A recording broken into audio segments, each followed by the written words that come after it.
Oi pessoal, professor Christian aqui. E eu tô ávido para gravar os vídeos. Fiquei um tempo sem gravar e então vou gravar hoje mais um.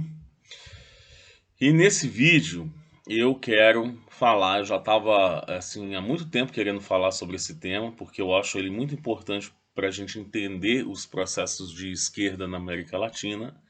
E hoje eu quero falar sobre Cuba, né? Vou fazer um resumo sobre a Revolução Cubana, né? A gente tinha antes da Revolução Cubana, que eu tenho que ver quantos anos a Revolução Cubana está fazendo, mas eu, se não me engano, a Revolução Cubana tem aproximadamente 60 anos, ou por aí. Depois eu vou dizer precisamente para vocês. É na década de 50, se não me engano, 56, existia um ditador chamado Fulgêncio Batista, que eram subservientes. Aquela região toda do Caribe, das Antilhas, ela era muito perto, né, dos Estados Unidos, era completamente subserviente aos Estados Unidos. Esse Fulgêncio, eles falavam que era um bordel, que Cuba era um bordel dos Estados Unidos, os cassinos e tudo, e o povo na miséria. É, então, o que que acontece? Os ideais de revolução, você tem um grupo de pessoas que se juntam, né? E aí eu vou falar de três, mas eu não sei dos menos importantes, mas os três mais importantes é o Fidel Castro, Che Guevara e José Martí, né? E esses três revolucionários se juntam, o que a história fala, é que 10 eram do grupo principal. E então eles têm, quando eles conseguem entrar em Havana, e a população apoia aqueles revolucionários, e aí você tem a, a história conta que no início você não tinha um completo alinhamento, porque a gente está já nesse período da chamada Guerra Fria dos Estados Unidos com a União Soviética, com o comunismo da União Soviética. Mas no início você não tem um alinhamento completo, um alinhamento imediato do Fidel Castro, que toma o poder, com a União Soviética. Existe até uma possibilidade de diálogo com os Estados Unidos, mas o que se diz é que não houve interesse dos Estados Unidos naquele diálogo, porque isso é claro, até hoje os Estados Unidos nunca se interessou em ser um país, por exemplo, líder da América Latina, da América em geral, que pudesse, por exemplo, ajudar a desenvolver os países. É sempre muita exploração capitalista associada aos seus aliados capitalistas de cada país, não é?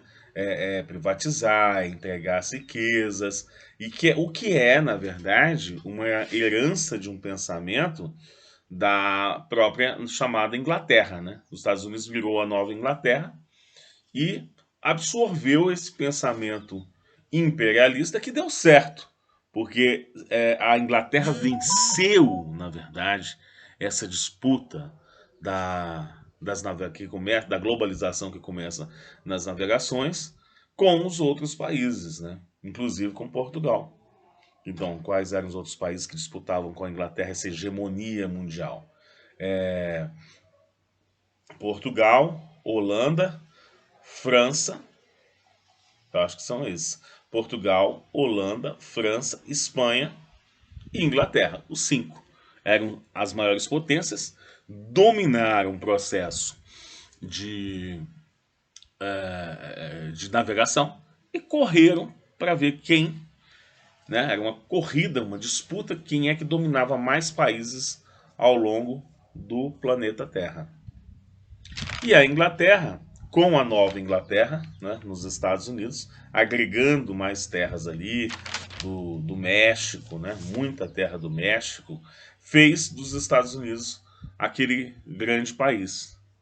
É, e daí investiu para que aquele país ele realmente pudesse se tornar essa grande potência. É claro que existiram guerras internas, né? Tem uma história interna dos Estados Unidos que é mais complexa, né? Que não nos interessa muito aqui nesse tema, porque eu estou falando aqui, vou chegar da América Latina principalmente.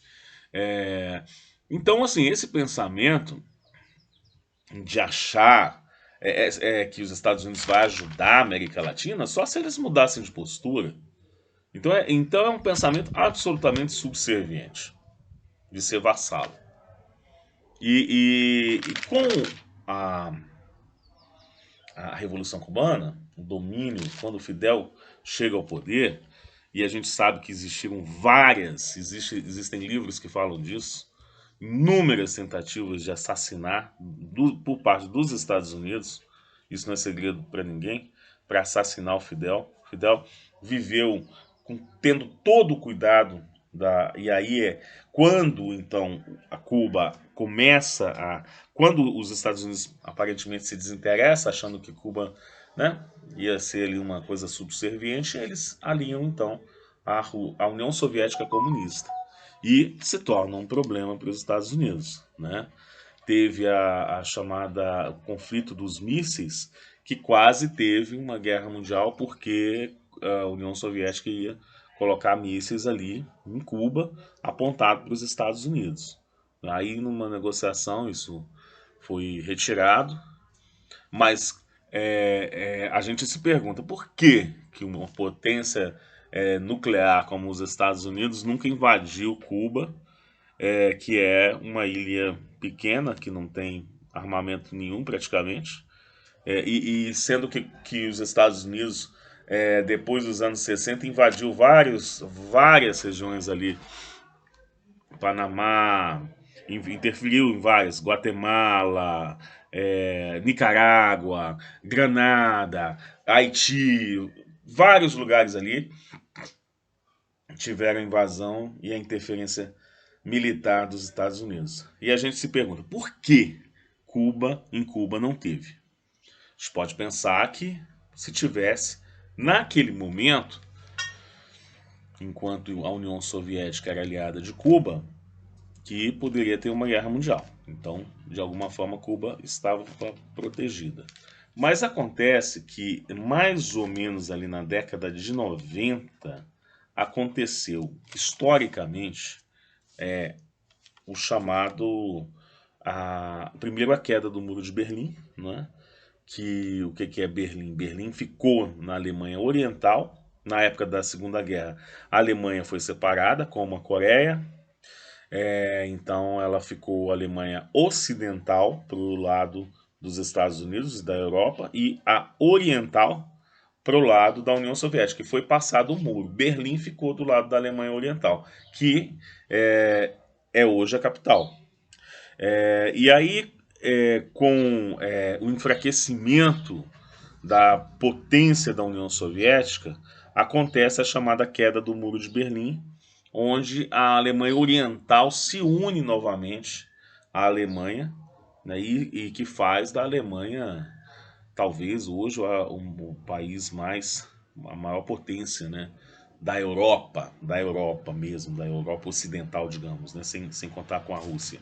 E disputando ali a hegemonia com França e Inglaterra, né?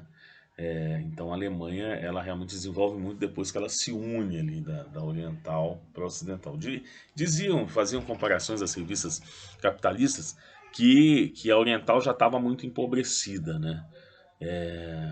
Bom, mas aí o que acontece? E depois da queda do muro acontece a queda da União Soviética com o traidor Mikhail Gorbachev, que era o que a gente entende de esquerda, um espião plantado ali no sistema soviético para derrotar, uma vez que os Estados Unidos não conseguia invadir, não conseguia fazer a guerra, como é que ele ia derrotar aquele império soviético? Vamos colocar um espião, ele chega ao poder, destitui, acaba, destrói o império, chamada União Soviética. E foi o que aconteceu. Tem declarações do Mikhail Gorbachev que diz que ele passou a vida inteira, né, deve ter sido preparado pela CIA, preparado para destruir o Império Soviético. E aí coloca um bêbado, né, chamado Yeltsin, que é uma chincalhe ligada aos Estados Unidos. Só que aos pouquinhos o Putin vai ascendendo, vindo da KGB, da Agência de Inteligência Soviética, e se torna aí o homem poderoso da Rússia, o que fez a Rússia recuperar essa importância mundial e essa legitimidade, principalmente essa importância bélica mundial que hoje está associada à China, né? Mas de qualquer forma o Império Soviético ruiu. E quando o Império Soviético ruiu, Cuba ficou sozinha, porque continuou socialista. E aí a gente faz a pergunta de novo: por que depois do Império Soviético ruído, é que os Estados Unidos não invadiram Cuba? Porque ela perdeu o apoio da grande do pensamento, né? Quando a gente fala da revolução comunista, da revolução socialista, ela toda é realizada na União Soviética, na Rússia, né?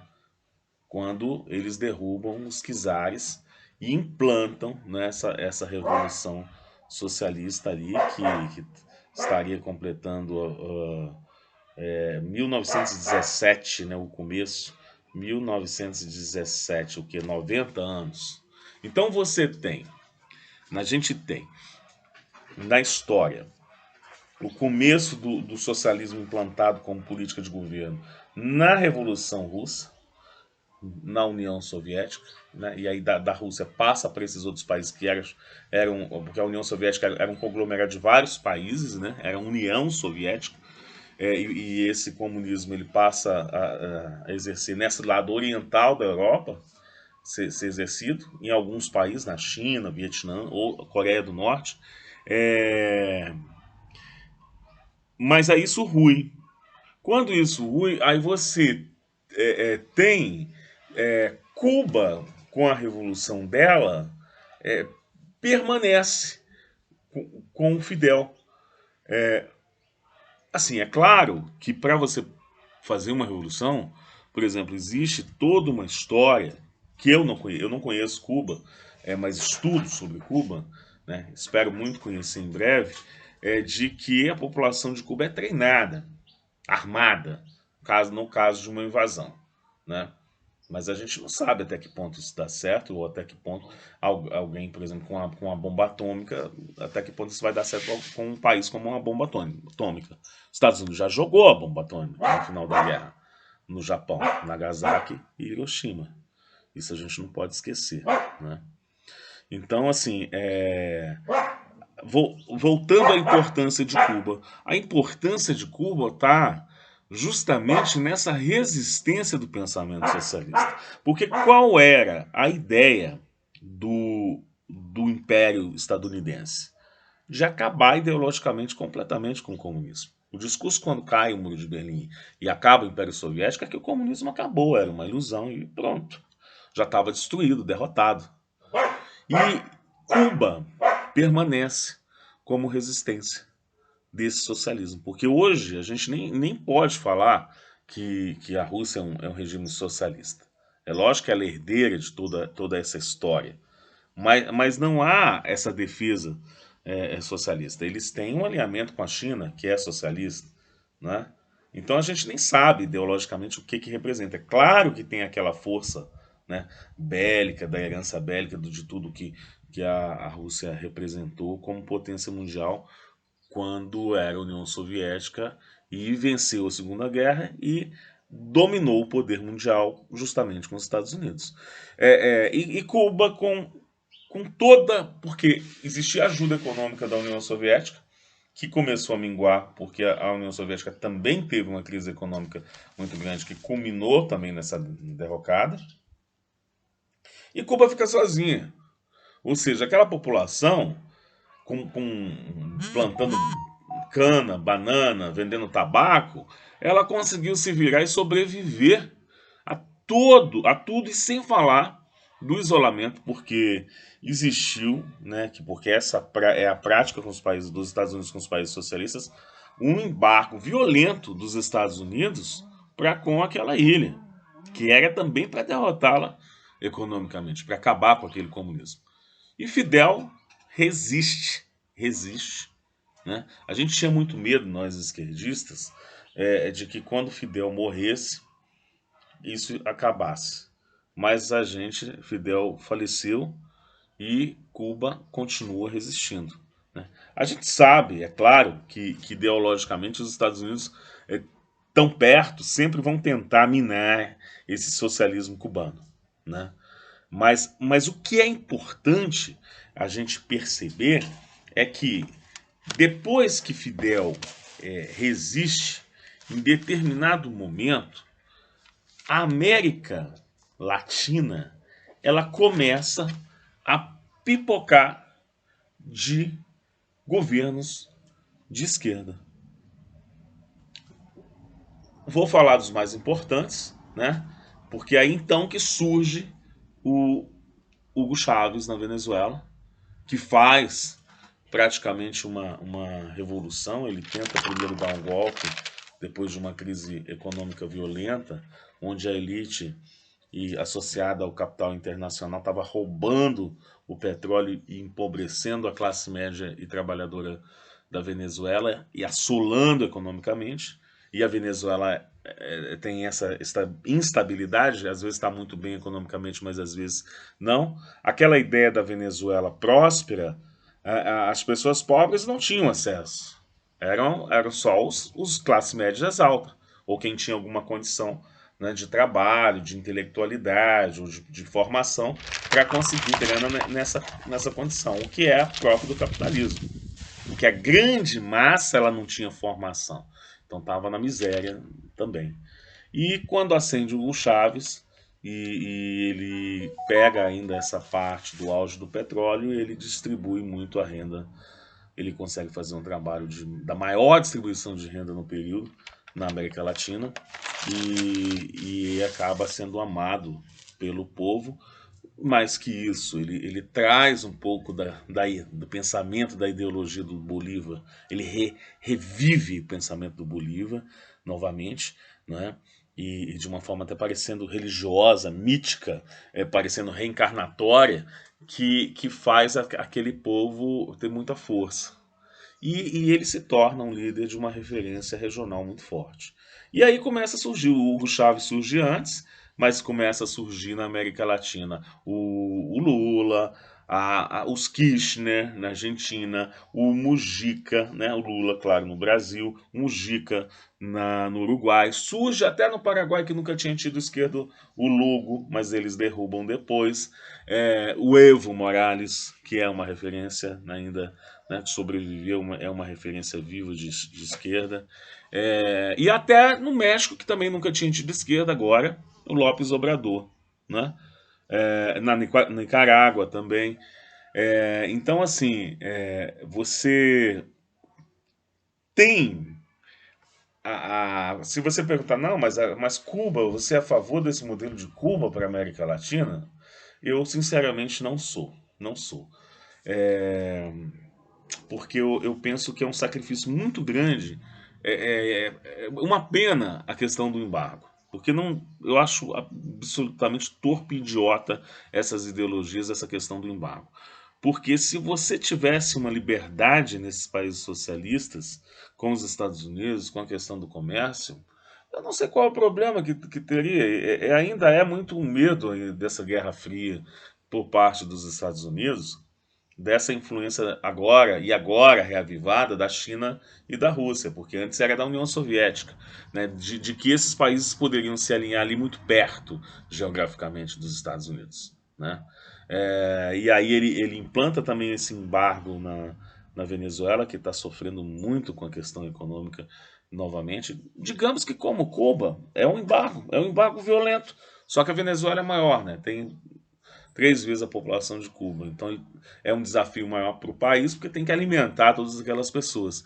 E infelizmente, porque aí o que é a ideia do embargo? Ele passa, o capitalismo passa a ideia de que o socialismo é miséria, de que o socialismo é pobreza, porque realmente, quando você proíbe, né, você domina esse acesso ao planeta do comércio e proíbe as empresas de comercializar com aquele país, você isola o país. E aí você vai levar o país à miséria. E aí o que o país vai fazer? Vai sobreviver. Agora eu pergunto para vocês, é um desafio e é uma questão dicotômica, por quê? Né? De um lado, você tem entregar o país e a riqueza do país e voltar à subserviência, e né, você vai ter uns poucos ricos, e de outro você tem a resistência socialista, o comando, os representantes como donos dessa riqueza, né, do país, mas você tem o país todo pobre. Ou seja, essa riqueza você não pode comercializar e você tem que cuidar desesperadamente, simplesmente, de alimentar essa população. Porque, infelizmente, o embargo é isso. Né? O médico em Cuba ganha preços irrisórios e agora também na Venezuela da mesma forma. Então, o que, que acontece? Eu não sou a favor disso, não. Eu penso, eu até era antes, mas eu sou a favor da resistência. Da entrega, não. Da subserviência, não. Há que endurecer, sim, para perder a ternura jamais. Né? Então, assim, se entregar a riqueza do país porque para sair da miséria, qual é a garantia que os Estados Unidos ou esses aliados deles no país vai tirar o país da miséria? Vai entregar a riqueza para os ricos. E a ideia da pressão, no caso de Cuba, ela é ideológica, mas no caso da Venezuela é a riqueza do petróleo. É doar, dilapidar completamente a riqueza da Venezuela para as grandes empresas e os grandes conglomerados. É tirar o poder. São esses dois aspectos, do petróleo e a questão ideológica, porque o socialismo, em tese, ele tem uma aliança com China e Rússia, né? O que, na cabeça dos Estados Unidos, né? Não sei até que ponto poderia representar ameaça, seria uma ameaça geográfica ao país. Mas, mesmo com tudo isso, foi a resistência cubana que trouxe o socialismo para a América Latina. Foi Fidel, né? Com a luta e coragem dele e desse povo cubano que fez a América Latina ir para o socialismo e fez melhorar a qualidade de vida de muita gente que estava excluída de todo o processo. A América Latina desenvolveu muito no comando desses líderes, a pobreza diminuiu muito na América Latina. E aí cabe a nós, esquerdistas, lutar por esse legado, continuar lutando, né? A morte do Hugo Chávez foi um duro golpe, porque ele era um grande líder, um grande pensador, um cientista político mesmo. Né? E é quase certeza, Cuba crê, Venezuela crê, nós esquerdistas cremos que ele foi assassinado. Né? Foi um câncer posto nele para acabar com ele. Da mesma forma a prisão do Lula, né? E toda a perseguição a esses líderes. Porque existe uma regra, é regra nos Estados Unidos, que ao sul do Equador não pode existir outro Japão. Isso está escrito na época da década de 60, documentos abertos. Então a gente tem que trabalhar claramente com o que é de fato os Estados Unidos para a América Latina. Agora, se você pensar, depois dessas experiências de Cuba, agora da Venezuela, se eu sou a favor desse regime fechado, não, não sou. Eu às vezes acho melhor, por exemplo, hoje eu acho, antes eu achava do Chaves, quando o Chaves estava na prosperidade. Agora, vendo o que virou a Venezuela do Maduro, né, com esse embargo violento implantado principalmente pelo Trump, eu percebo que você vê o povo todo empobrecer, isso é muito triste. Então eu prefiro um governo mais moderado, igual o do Lula, igual o do agora do Fernandes, dos Kirchner, de repente do Lopes Obrador, né? Que vai dialogando com essa gente e vai aos poucos avançando nas questões sociais. É isso que a gente espera. Né? Porque, na verdade, a gente quer. Eu gostaria do socialismo lá dos nórdicos, onde você acaba com os monopólios e não tem rico nem pobre, classe média. Mas a sociedade, essa elite que comanda economicamente o Brasil, vai permitir isso? São os nórdicos lá. Né? Noruega, Dinamarca, Suécia. Jamais que eles vão acabar. Aqui você não tem lei de regulamentação de monopólio. Um mercado gigante compra outro mercado gigante, vai virando gigante, vai acabando as vendinhas, não tem nada, não tem acesso, ninguém mais tem acesso a nada, porque você monopoliza todos os impérios comerciais. Né? E nos países nórdicos ditos democraticamente socialistas, você não tem isso.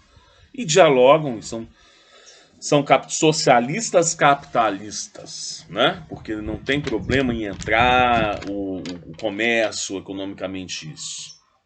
A Venezuela, na época do Chávez, ela tinha um comércio pujante, com várias lojas e um turismo pujante, internacionais e tudo. Na verdade, ele não mexeu nisso daí, né? Nessa parte. Né?